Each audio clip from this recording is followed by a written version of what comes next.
Merci en tout cas pour la voie vers le deuxième sujet que vous nous avez ouverte. Cela va nous permettre de retrouver Linda Larbaoui. On parle bien sûr de la coopération avec la Fédération de Russie. La question centrale ce soir, n'est-il pas temps de se tourner véritablement et vraisemblablement et indéfectiblement vers la Russie quand on regarde l'ordre actuel des choses? Et il y a quelques mois, le président américain Joe Biden parlait d'un nouvel ordre mondial qui est sur le point d'être mis sur pied et qui sera commandé par les Américains, ce qui est en train d'être mis en déroute par la France.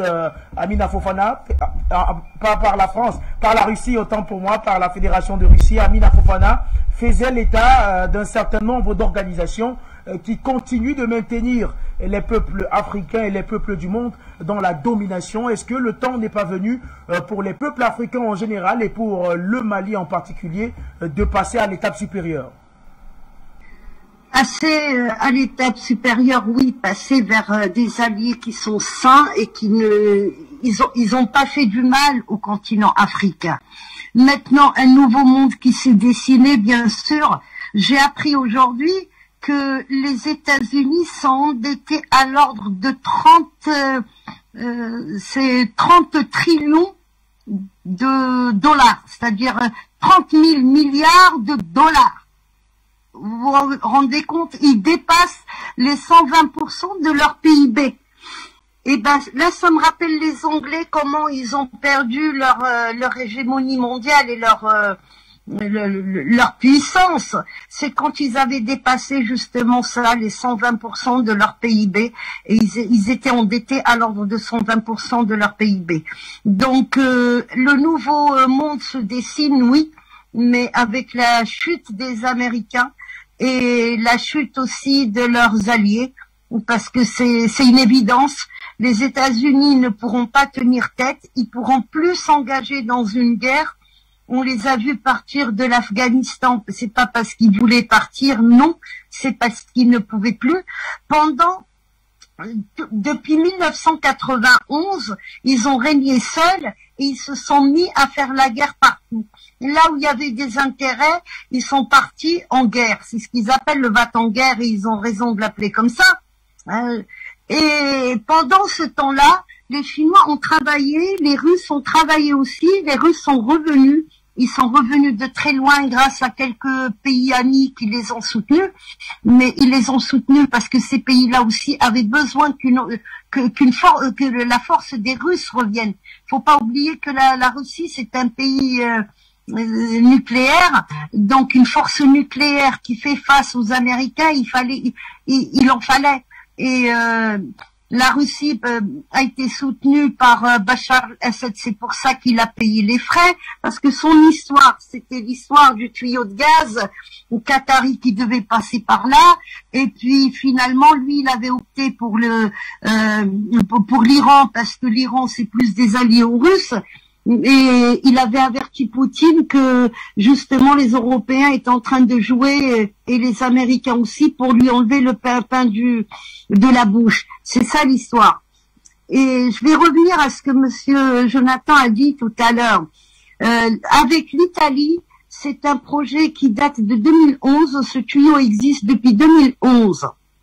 Et l'Algérie ne savait pas si elle devait choisir l'Espagne ou l'Italie comme partenaire parce que les deux, on s'entendait bien avec tout ça. Et l'avantage était plus pour l'Espagne qui était déjà en Algérie avec quelques investissements. Et il y a eu un problème politique il y a quelques jours, il y a une dizaine de jours où l'Espagne s'est retournée carrément contre le Sahara occidental et contre l'Algérie et elle s'est mise, c'est plutôt c'est le Premier ministre. Voilà, et il l'a dit lui-même, ce n'était qu'une décision de ma part, le fait de soutenir le Maroc dans l'histoire du Sahara occidental. Donc l'Algérie a fermé son espace aérien pour l'Espagne, si vous n'êtes pas au courant, je vous le dis. Il n'y a que les avions qui viennent à Alger qui déposent notre diaspora qui passe, sinon il n'y a rien qui passe. Et puis elle a donné l'avantage à l'Italie, sachant que Gazprom est en Algérie. Voilà. Je souligne quand même cette phrase. Donc l'Algérie, elle est toujours auprès de la Russie. Il y a eu un vote là où l'Algérie n'a pas voulu de voter et le discours était très beau pour dire aux Nations Unies que tout ce qui se fait c'est illégal. Et tant qu'il n'y a pas des enquêtes, eh ben il y aura pas, l'Algérie ne soutiendra personne parce qu'il faut qu'il y ait une enquête sérieuse de la part de pays qui n'ont aucun intérêt. C'est pas aux États-Unis de faire cette enquête en Russie, c'est pas non plus à l'ONU ni à un pays de l'OTAN de faire de faire des investigations, qui rejoint un petit peu ce qui se passe au Mali. Eh ben, oui, il serait temps qu'on passe à autre chose, mais malheureusement, ça va durer encore. Je répète ce que j'avais dit il y a quelques mois quand on avait parlé du Mali. J'ai dit le Mali va rentrer dans une autre phase qui va être plus difficile, et on le voit là. Mais ça ne veut pas dire que c'est pas faisable, c'est tout le contraire. Le Mali est en train de partir vers des bonnes choses avec un partenaire fiable, un partenaire sûr et un partenaire aussi fidèle. Moi, j'ai vu ce que la Russie a fait avec notre armée et j'ai vu comment elle nous a soutenus et j'ai vu la collaboration qu'il y a entre les deux pays. Donc, il n'y a jamais eu de trahison jusqu'à là, depuis 1962, quand l'Algérie a pris son indépendance. Il n'y a jamais eu de trahison de la part de la Russie. C'est pour ça que l'Afrique devrait se diriger un petit peu vers autre chose, vers d'autres univers, vers l'Inde aussi. L'Inde, c'est un pays qui travaille, mais dans le silence. C'est un pays qui investit énormément en Afrique, mais c'est un pays avec lequel on n'a jamais eu de problème. L'Inde a subi exactement ce que nous avons subi en Afrique. Il y a la Chine aussi, et il y a le Pakistan, même s'ils s'entendent pas avec l'Inde, mais par contre, ils sont dans le traité de Shanghai, qui est très intéressant à lire, hein. C'est intéressant. Et puis, je pense que nous sommes mais carrément à la mi du combat, parce que le combat est encore très très long. Et actuellement, ce qui se passe, c'est que les Américains et les Européens sont en train d'agoniser, et c'est là où ils peuvent devenir très très dangereux. Il faut pas oublier ceux qui sont, il faut pas oublier que c'est des vendeurs d'armes, mais c'est des vendeurs aussi de terrorisme. Parce que le terrorisme peut s'accentuer, peut revenir, il peut faire beaucoup de mal. C'est pas du jour au lendemain où on va l'enlever du Sahel. C'est une fois qu'on aura sécurisé le Sahel et que tous les pays travailleront ensemble. C'est le Niger, le Tchad, le sud de la Libye, donc il faut sécuriser la Libye aussi. C'est là.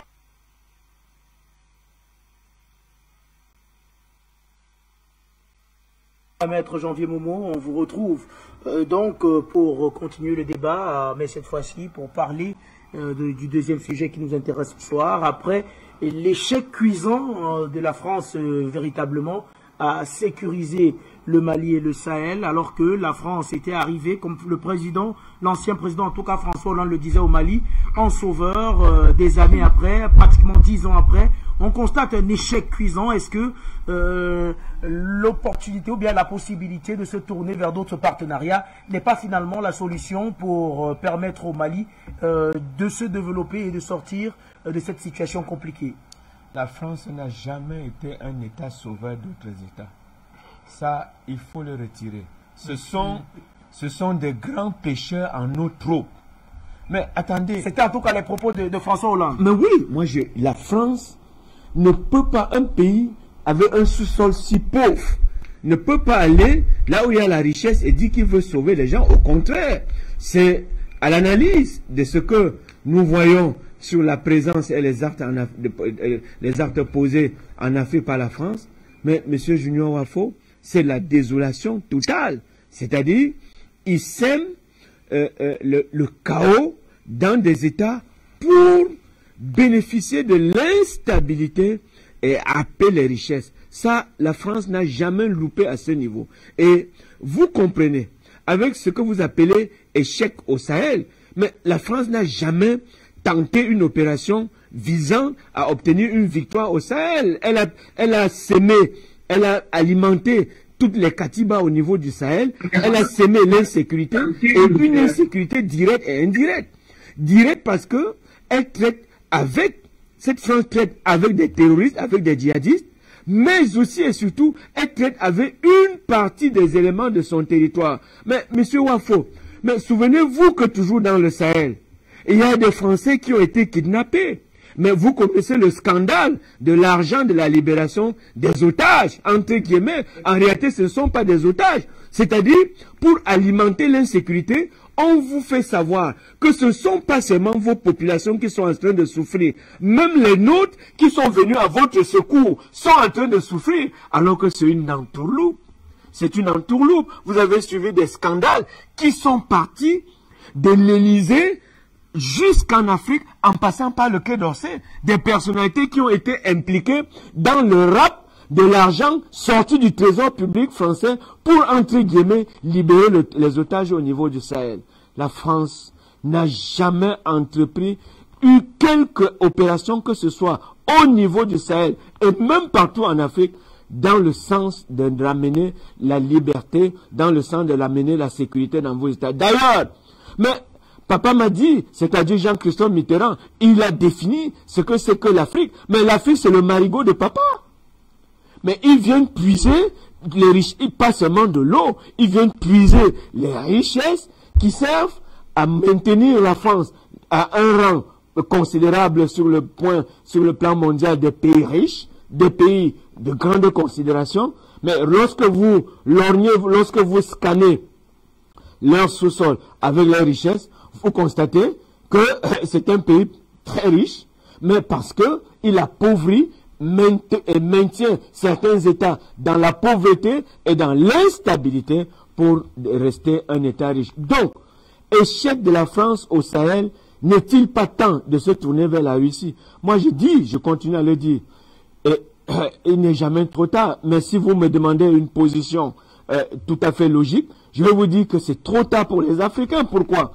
Parce que l'Union soviétique était déjà aux côtés des Africains pendant la décolonisation et pendant les guerres d'indépendance. Mais Vladimir Poutine, qu'on présente aujourd'hui à tort comme étant un criminel, mais Poutine a été en Afrique aux côtés des éléments de la SWAPO, la Southwest African People Organization, qui luttait contre les racistes sud-africains pour conquérir la véritable indépendance et la véritable souveraineté. J'ai dit, nous sommes en retard parce que nous n'avons pas eu toujours la jugeote nécessaire de nous tourner vers celui-là vers le partenaire idéal qui, en réalité, pouvait à nos côtés nous apporter ce dont nous avons besoin. Alors, notre sœur Linda, elle vous a dit que depuis 1962, l'Algérie est avec la Russie, avec la Confédération russe, avec la Fédération de Russie. Moi, je m'intéresse particulièrement à l'activité militaire de la Russie. Pas aujourd'hui, depuis l'Union soviétique jusqu'à aujourd'hui, je m'y suis intéressé. Et vous pouvez voir que chaque année, ou dans un temps pas très éloigné, la Russie, la Fédération de Russie et l'Algérie font des manœuvres militaires conjointes, air, terre et mer, c'est-à-dire les 3 versions, mais ils sont entrés dans la 4e version des manœuvres militaires qui est aujourd'hui le clavier informatique. Vous savez, mais oui, c'est-à-dire la cyberguerre. Donc, vous comprenez à un niveau que l'Algérie est allée jusqu'à un niveau très intéressant avec la Russie dans la coopération militaire qui est un vecteur de la défense de la souveraineté et la défense de l'intégrité territoire des États. Alors, lorsque vous avez vu ce que le djihad islamique a fait avec ce que le djihad islamique a voulu apporter en Algérie comme désordre, comme instabilité, mais qui sont ceux qui finançaient le djihad islamique? Leur arrière-base, c'était toujours dans les Ifogaz où ceux qui déstabilisaient le Mali avaient installé la plus puissante des Katibas, c'est-à-dire Molaf Tamin, en arabe, c'est la signature par le sang. C'est-à-dire une brigade vous dit, nous signons par le sang. C'est-à-dire les actes que nous posons, c'est le sang que nous versons. Alors, l'Algérie a réussi à mettre tous ces terroristes hors d'état de nuit en comptant sur son armée. Une puissante et souveraine armée mise sur pied, conseillée armés par la Fédération russe. Donc, il n'est pas tard pour nous les Africains, les autres Africains aujourd'hui, parce que l'Algérie est un pays africain, pour nous autres Africains, de nous tourner de façon véritable, parce que nous disons, il faut éviter le volte-face qui caractérise nos États, qu'à un moment donné, on oublie ou on sous-estime l'apport que le partenaire stratégique a dans la lutte pour la libération et pour l'indépendance de nos États. Nous nous sommes intéressés à un moment donné sur ce qui s'est passé en Centrafrique, mais que continue de faire le dispositif Sangaris à l'aéroport de Mpoko Bangui?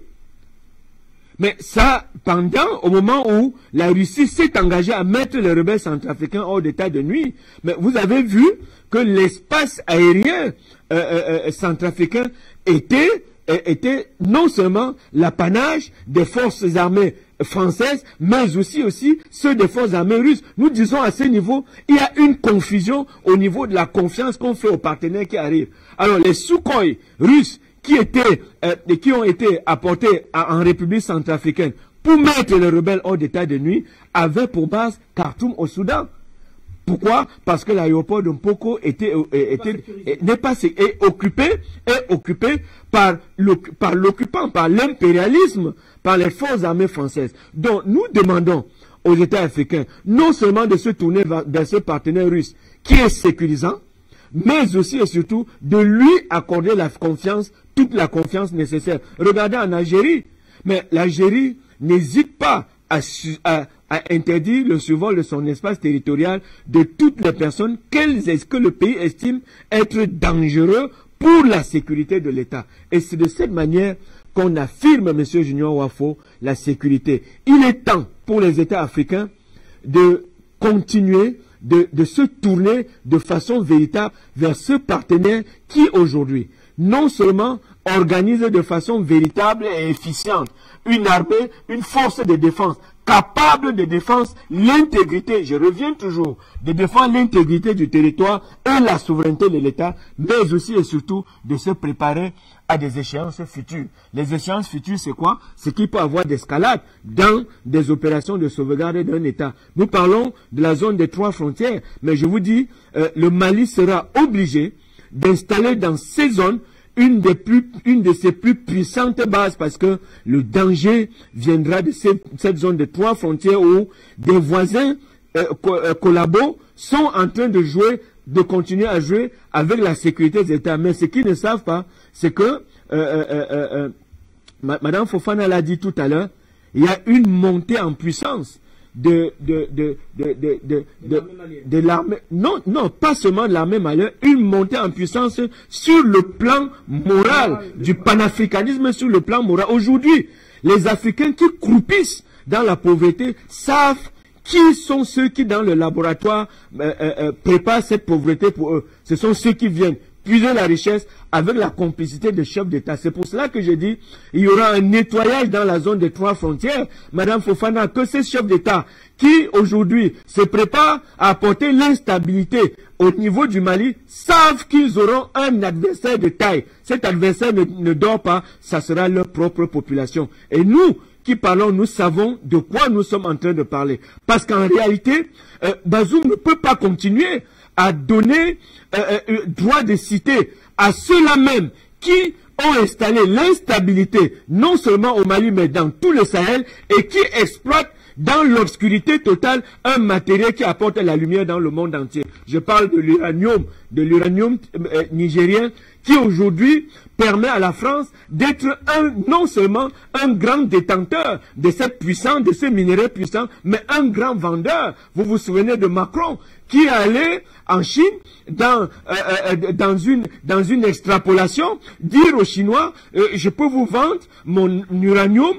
L'uranium, il est utilisé tant sur le plan civil que sur le plan militaire. L'uranium civil, il apporte non seulement sur le plan de la médecine, mais aussi et surtout sur le plan de l'éclairage. Alors, le Niger aujourd'hui est l'un des États les plus obscurs de la planète. Pourtant, ils produisent de la lumière à la France, ils produisent de la richesse, de la plus-value, ils regorgent le chômage en France, alors que non seulement on leur donne le reste, c'est-à-dire les déchets, qui ne sont même pas canalisés. Ça veut dire qu'on leur laisse la maladie Et eux, ils se procurent de la bonne santé sur le bien qu'on puisse sur le territoire. Il est temps pour nous de continuer à demander à la société civile africaine d'être vigilante, de se lever comme un seul homme, comme les Amazones du Mali. Parce que la révolution malienne, elle n'est pas militaire. Les militaires sont venus canaliser et accompagner la révolution malienne. J'ai toujours coutume de le dire, ce sont des Maliens, ce sont des Maliennes en pole position qui se sont levés comme un seul homme avec la bénédiction de ce grand pays pour qu'il se retrouve là où il est. Et le destin de l'Afrique est en train de se jouer au Mali. C'est pour cela que ce qui se passe au Mali n'appartient pas seulement aux Maliens, c'est à tous les Africains. Il faut revenir sur les termes de Lumumba qui a dit l'histoire africaine. Elle doit être écrite par les Africains, pour les Africains et dans l'intérêt des Africains. Nous pensons, sans risque de nous tromper, que la véritable histoire africaine a commencé à s'écrire au niveau de Bamako. Merci à vous, Maître Janvier Momo. Eh bien, pour reprendre vos propos et qui corroborent ceux de Jonathan Batengene, qui reviennent sur la France, le fait que la France ne sent pas vraiment encore les effets de la crise russo-ukrainienne en matière d'énergie, c'est parce que la France s'est arrangée à ce que 70% de son éclairage soit produit par le nucléaire qui vient des pays tels que le Niger, la République centrafricaine et le Mali. Eh bien, Samuel Dunedor Yumbi, on vous retrouve donc pour, étant donné qu'on est en train de sortir de cette émission, on le sait, d'habitude, les États africains ont coutume d'être, comme on le dit généralement au quartier, un pied dedans, un pied dehors. Est-ce que le temps n'est pas donc venu pour ces États-là de prendre véritablement position, fait et cause pour la Fédération de Russie en ce qui concerne leur libération véritable?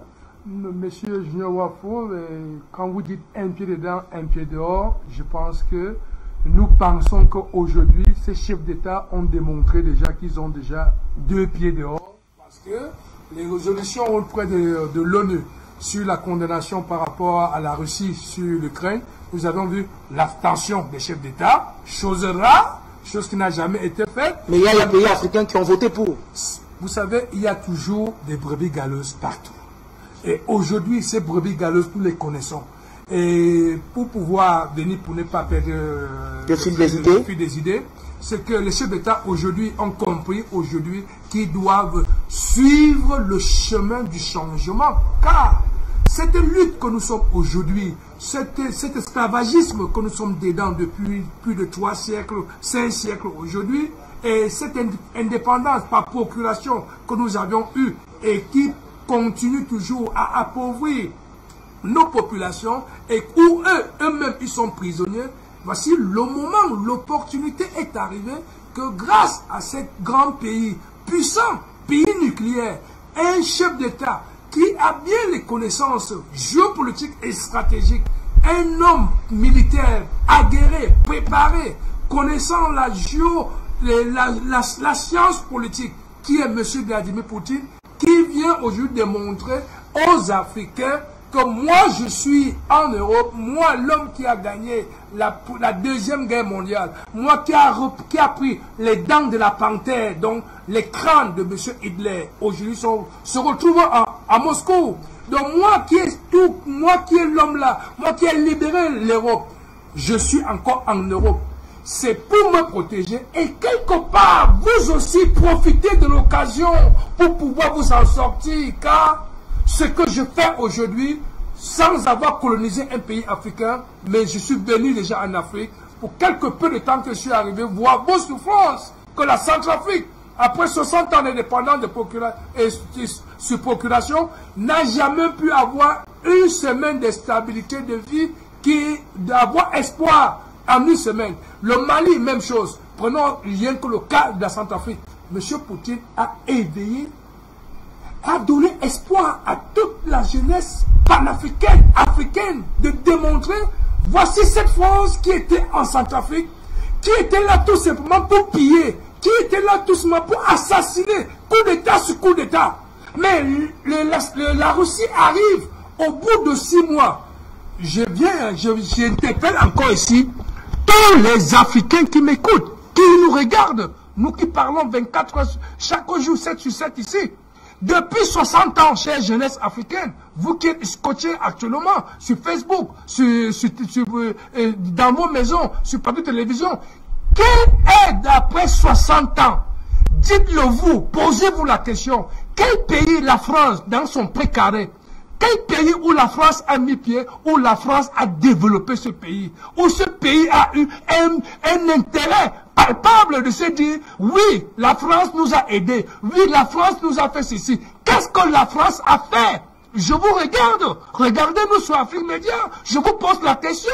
Nous ne sommes pas là parce qu'on n'aime pas la France, nous sommes là parce que nous sommes en guerre. Et cette guerre, c'est une guerre totale. Nous devons nous libérer parce que ce que la Russie est en train de faire aujourd'hui, mes chers frères, mes chères jeunes sœurs, mes chers aînés, mes chers parents, ceux-là qui sont les indo-colons, qui sont encore cachés, encore parmi nous, regardez-vous sur le miroir, regardez-vous sur la télévision, posez-vous la question, pourquoi vous voulez du mal encore à cette Afrique qui est en train de s'en sortir? Qu'est-ce que vous voulez? Posez-vous la question si ce que la Russie est en train de faire en Centrafrique, ce que la Russie a apporté aujourd'hui au Mali, est-ce que la Russie a mal fait? La Russie n'est qu'en train de donner la possibilité aux générations futures, à nous autres qui sommes là, pour préparer que les générations futures puissent être des dignes Africains qui vont réveiller, comme nous sommes en train de remettre sur la table les esprits de ces Modibo Keïta, les esprits de M. Lumumba, les esprits de Thomas Sankara, qui aujourd'hui, après 30 ans, on vient de condamner un fils africain encore qui s'appelle M. Blaise Compaoré. Ça, c'est du jamais vu. Mais moi encore, j'aurais demandé même encore que ce M. Thomas Sankara, M. Blaise Compaoré, qu'il soit tout simplement relâché et lui laisser vivre sa vie, parce que ce qu'il a fait aujourd'hui, il paye le prix. C'est ses collaborateurs qui ont travaillé avec lui. Il refuse même d'amener se faire soigner. Ça doit donc inciter à tous les chefs d'État africains de comprendre aujourd'hui, avec la France, nous n'avons rien gagné, nous ne gagnerons rien. Laissez la jeunesse aujourd'hui. Car la jeunesse d'aujourd'hui, elle est mature, elle est responsable. Et c'est cette jeunesse-là qui interpelle les chefs d'État, comme je revenais à ces élections sur la condamnation de la Russie aux Nations Unies. Les chefs d'État sont retirés. C'est parce qu'ils ont compris que la jeunesse africaine aujourd'hui, ça c'est la missile à retardement, parce que c'est cette jeunesse-là qui s'est levée au Mali. C'est cette jeunesse-là au Mali qui s'est réveillée à 2 fois pour dire à l'impérialisme, vous n'allez pas choisir un chef d'État dans ce Mali tant que nous sommes debout.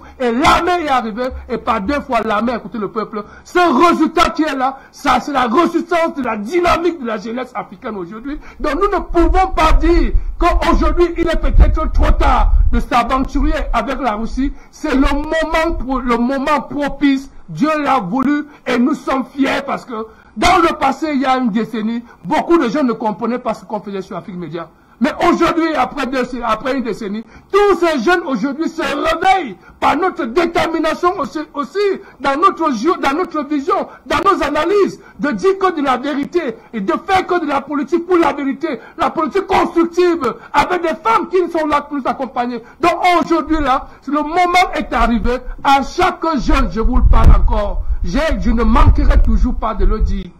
Merci à ce grand patriarche, à ces patriarches.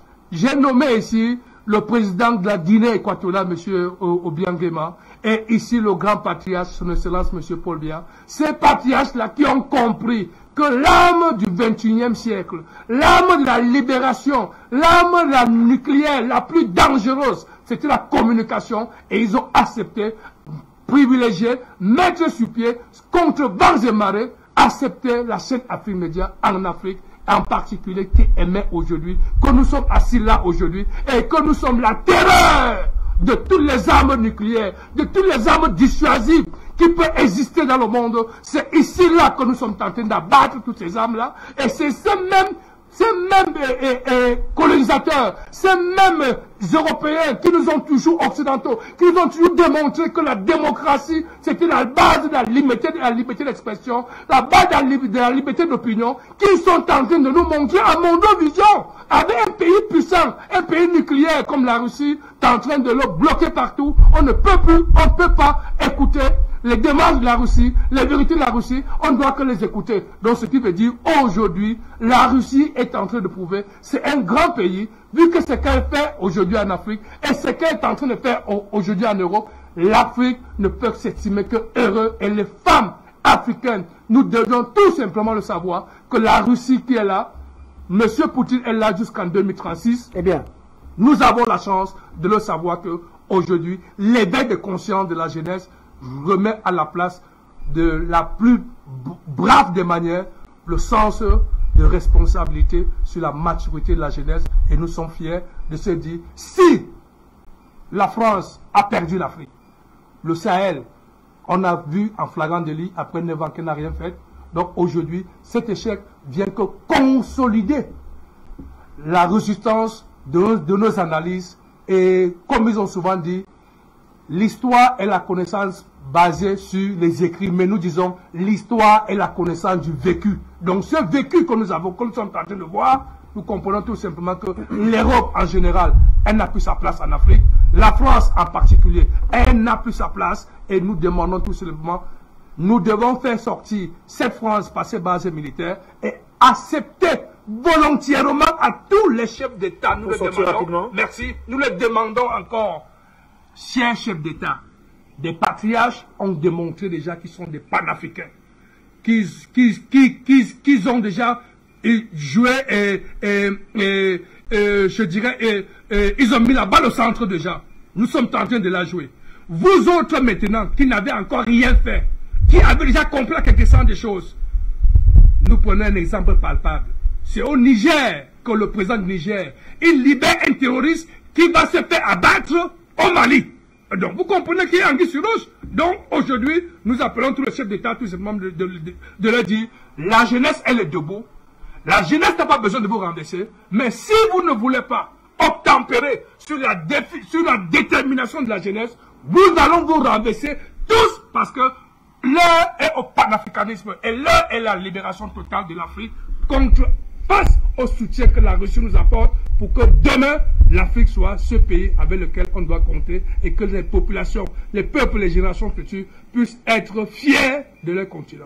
Merci à vous Samuel Djenedor-Youmbi. Eh bien, on va définitivement sortir de cette émission avec vous, cher Jonathan Batengene. Eh bien, le temps est donc venu d'arrêter le 2 poids 2 mesures, d'arrêter le un pied dedans, un pied dehors et de prendre véritablement position avec la Fédération de Russie.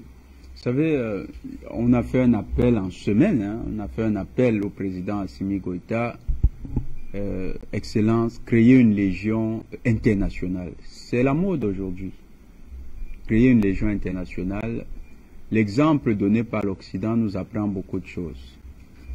Beaucoup de jeunes Africains aimeraient bien venir au Mali, servir à la libération du Mali, mais bien plus, cela augure des configurations futures. Parce que ne croyez pas que les légions internationales qui sont créées, quand vous regardez le conflit en Ukraine, vous allez voir légion internationale géorgienne, légion internationale ukrainienne, légion internationale. En fait, tous ces pays qui viennent là-bas ont une légion internationale. C'est quoi? C'est la solidarité des combattants non officiels. Ils sont près d'1 million dans le monde anglo-saxon. Et c'est pourquoi vous allez voir que les légions internationales sont l'âme, l'épine dorsale de combat actuellement en Ukraine. C'est eux qui combattent dans les lignes les plus dures. Par exemple, aujourd'hui à Mariupol, depuis hier à Mariupol, c'était cette légion internationale qui affrontait les forces russes. Quoique cette légion internationale a déjà été défaite. Le port de Mariupol a été pris par les Russes. Donc certainement Azovstal sera pris demain. On sait qu'il y a des officiers français de la Légion française qui ont été coincés là-bas. Ils ont demandé aux Russes de les exfiltrer. Les Russes ont dit non, on va vous arrêter, on va vous présenter au monde tel que ça mérite, vous êtes des mercenaires. Donc, il faut créer ces légions internationales. Les conflits s'internationalisent et les mécanismes par lesquels ceux qui ont pensé le néocolonialisme sont aujourd'hui en train de proposer la guerre. Nous ne devrions pas être en retard sur ces mécanismes.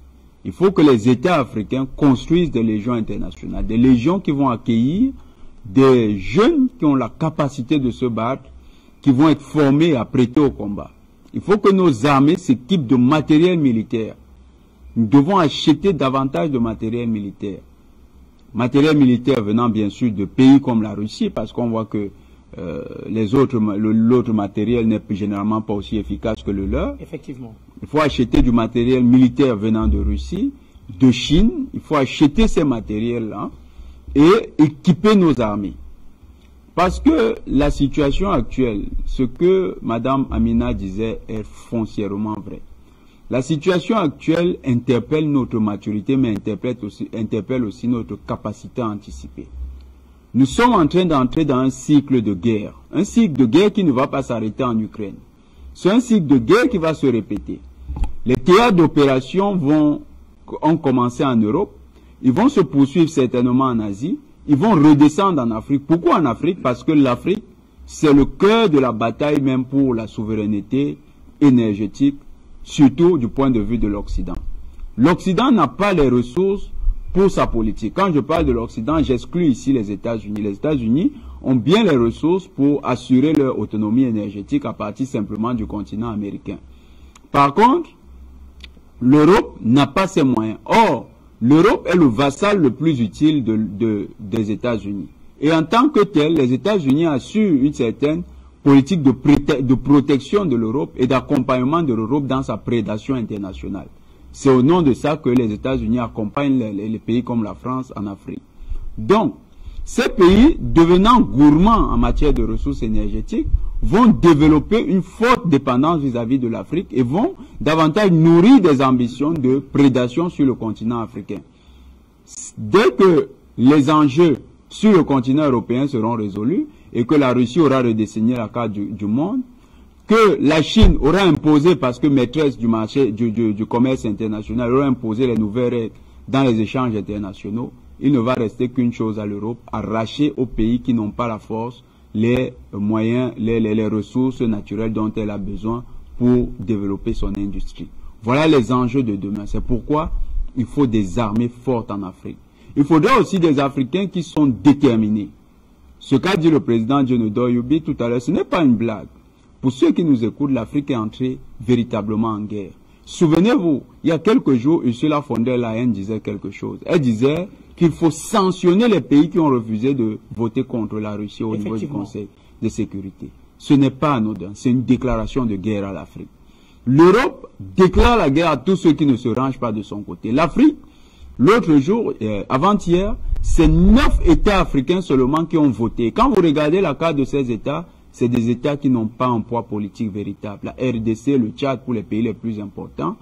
Et le reste, c'est des pays qui ne comptent pas sur la carte de l'Afrique. Les pays les plus importants se sont abstenus et pour d'autres ont même refusé de participer au vote. Ça veut dire beaucoup. Ça veut dire que ce continent n'est pas favorable à l'idéologie néolibérale. Le nouvel ordre mondial donc, auquel faisait allusion, c'est pour revenir à votre question, le nouvel ordre mondial auquel faisait allusion M. Biden, c'est un nouvel ordre mondial néolibéral. C'est un ordre libéral qui est constitué essentiellement de la prédation sur la base d'un capitalisme hiérarchisé en sorte de pyramide avec au sommet les oligarques américains, états-uniens, pour ne pas injurier tous ceux qui sont sur le continent américain, états-uniens principalement. Ces oligarques que nous appelons les milliardaires, ce sont les Bill Gates, les Rothschild, les Rockefeller, toutes ces grandes familles qui contrôlent le capitalisme mondial.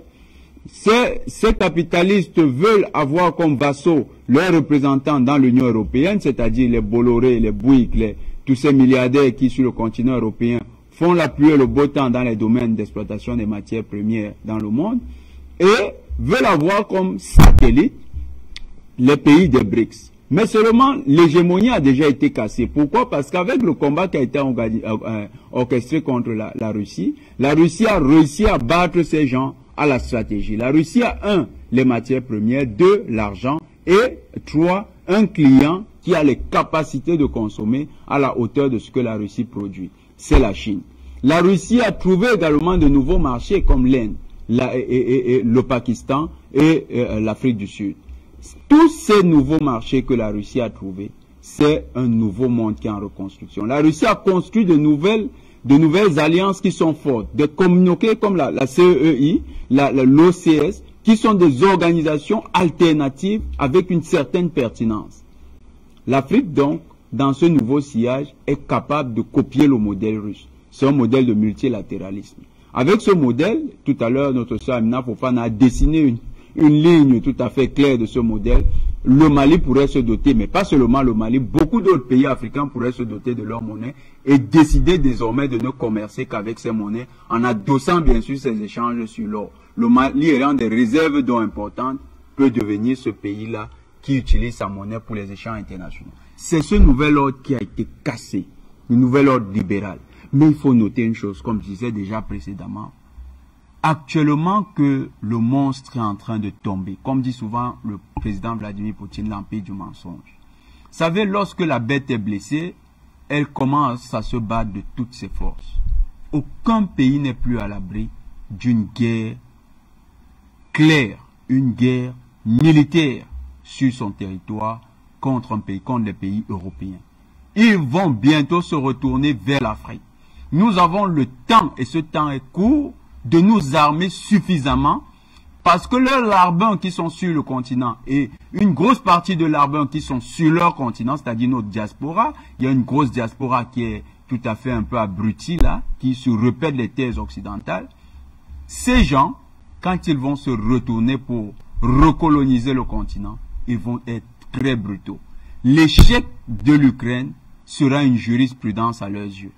Parce que les questions qu'ils posent dans les médias sociaux, mais qu'ils posent également dans leurs médias, ne sont pas des questions rhétoriques. Ce n'est pas des questions philosophiques. Ils posent cette question tout le temps. Est-ce que vous ne pensez pas que l'Ukraine, et je pense que cette question n'est pas anodine, il dit, est-ce que vous ne pensez pas que l'Ukraine, en tant que pays souverain, a le droit de choisir d'adhérer à l'OTAN ou pas? La question qui se pose ainsi augure quelque chose. Si nous la prenons pour une question rhétorique, ce n'en est pas une. C'est une manière de dire, est-ce que la Russie a le droit de frapper l'Ukraine? Si nous disons oui, et puisque c'est ce que nous disons de temps en temps, ils disent, ok, au nom de ce droit de frapper l'Ukraine pour le type d'alliance qu'il est capable de nouer, nous serons également en droit de vous frapper pour le type d'amis que vous vous faites. C'est ce qui sera la conséquence logique du conflit en Ukraine dans le comportement nouveau de cette puissance-là. Il sera un comportement agressif.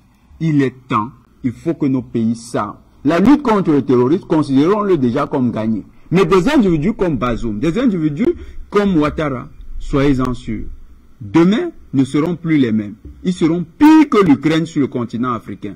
C'est pourquoi les pays africains doivent sérieusement s'armer. Nous avons un court laps de temps pour parvenir à cela. Il faut nous armer. La grande guerre est en train d'arriver.